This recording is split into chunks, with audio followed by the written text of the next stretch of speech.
যারা যারা চাকরি রিলেটেড গুরুত্বপূর্ণ আপডেট নিউজটি দেখার জন্য ক্লিক করেছেন, ভিডিওটি একটি লাইক দিয়ে কন্টিনিউ করার অনুরোধ জানাচ্ছি। আসসালামু আলাইকুম। মহা খুশির সংবাদ প্রিয় বন্ধুরা, মহার্ঘ ভাতা বাতিল হয়েছে কিনা বা মহার্ঘ ভাতা নিয়ে কি সংবাদ থাকছে আজকের ভিডিওতে সেই সম্পর্কে কিন্তু জানিয়ে দেওয়া হবে। এবং মহার্ঘ ভাতা বাতিল হয়নি, বরং তাড়াতাড়ি হবে, এরকম কিন্তু ঘোষণা দিয়েছিলেন মোখলেসুর রহমান সিনিয়র সচিব। তিনি কিন্তু এটা ঘোষণা দিয়েছেন। সেই সম্পর্কে পুরোপুরি জানতে ভিডিওটি শেষ অবধি দেখুন এবং আমাদের পরিবার যারা নতুন তারা চ্যানেলটি সাবস্ক্রাইব করে আমাদের সাথেই থাকুন। এবং শুরু করা যাক। এখানে প্রথমে যেটা বলা হচ্ছে, মহার্ঘ ভাতা নয় বরং শিক্ষকদের জন্য কিছু একটা করার চিন্তা করছি। এটা কিন্তু আজকেই প্রকাশিত 3 ফেব্রুয়ারি 2025 আপনারা দেখতে পাচ্ছেন। অর্থ উপদেষ্টা বলেছেন, আমি কিন্তু সামাজিক খাতে বরাদ্দ কমাবো না। শিক্ষা, আইসিটি, স্বাস্থ্য, সমাজ কল্যাণে আমাদের কমিটমেন্ট আছে, এগুলোকে কিন্তু বরাদ্দ কমাবো না। আমাদেরকে অর্থদাতারাও বলেছে তোমরা অবকাঠামো করবে, আমাদের থেকে বাজেট সহায়তা নেমে কিন্তু এ খাতে বরাদ্দ কমবে না। এখানে যেটা বলা হচ্ছে যে সরকারি চাকরিদের মহার্ঘ ভাতা নাই, কেবল স্কুল কলেজের শিক্ষকদের জন্য কিছু একটা করার চিন্তা করেছে সরকার। সাম্প্রতিক এক সাক্ষাৎকারে অর্থ উপদেষ্টা সালাউদ্দিন আহমেদ এমনটা জানিয়েছেন। এক প্রশ্নের উত্তরে তিনি বলেছেন যে কেবল স্কুল কলেজের শিক্ষকদের অনন্য কিছু বিষয় দেখব যদি সম্ভব হয়। এটি অবশ্যই ফ্রেমের মধ্যে, আমরা কোনো পে স্কেলে পরিবর্তন করব না। তিনি বলেছেন, আমি কিন্তু সামাজিক খাতে বরাদ্দ কমাবো না, কিন্তু শিক্ষা, আইসিটি এবং সমাজ কল্যাণ আমাদের কমিটমেন্ট আছে, এগুলোকে কিন্তু বরাদ্দ কমাবো না। আমাদেরকে অর্থদাতারা বলেছে তোমরা অবকাঠামো করবে, আমাদের থেকে বাজেট সহায়তা নেবে, কিন্তু এসব খাতে বরাদ্দ কমাবে না। অর্থ উপদেষ্টার কাছ থেকে জানতে চাওয়া হয়, আপনারা প্রতিশ্রুতি দিয়েছেন আপনারা করবেন, এতে যে অতিরিক্ত ব্যয় হবে এটা কিভাবে সামাল দেবেন?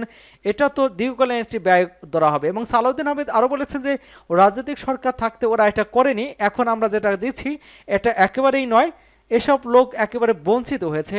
পে কমিশন করে সামনে পে বাড়াবো, এসবে আমরা কিন্তু হাত দিচ্ছি না। এটা আমাদের কাজও না। রাজনৈতিক সরকার আসবে, তারা পে কমিশন করবে। এর আগেই 2025 খ্রিস্টাব্দে পে কমিশন হয়েছে, তবে কি সরকার কর্মকর্তাদের বেতন বাড়ানো নিয়ে এখন কিছু হচ্ছে কিনা এমন প্রশ্নের জবাবে কিন্তু সালাউদ্দিন আহমেদ মাথা নিয়ে না সূচক উত্তর দিয়েছেন। এবং অন্যদিকে আমরা দেখতে পেয়েছি যে এই মহার্ঘ ভাতা বাতিল হলে কিন্তু কঠোর কর্মসূচির হুঁশিয়ারি দিয়েছেন চাকরিজীবীরা।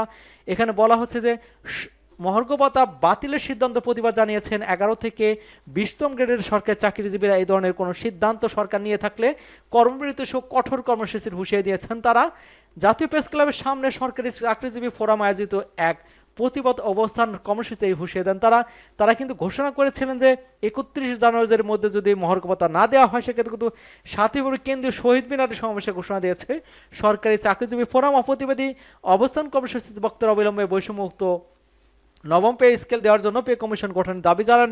একই সঙ্গে যে সকল কর্মচারী বেতন স্কেলের শেষ দাবে চলে গেছেন তাদের বার্ষিক বেতন বৃদ্ধি চলমান রাখার আহ্বান জানানো হয়েছে। এবং অবস্থান কর্মসূচিতে বক্তারা বলেছেন, গত 7 বছর ধরে বৈষম্যমুক্ত পে স্কেলের দাবিতে কিন্তু আন্দোলনের পর বৈষম্য বিরোধী সরকার মহার্ঘ ভাতা প্রদানের কমিটি গঠন করেছে, যার ফলে কর্মচারীরা আশার আলো দেখেছিল। কিন্তু কিছু সুশীল নামধারী লোক এর পেছনে লেগেছে, যেন সরকারি কর্মচারীদের বেতন বাড়লে যে যত সমস্যা, কিন্তু নিম্ন বেতনকারী কত কষ্টে আছে তা বিবেচনা না করে তারা উপসচিবদের সুযোগ সুবিধার সঙ্গে তুলনা করে কর্মচারীদের বিপক্ষে কথা বলেছেন।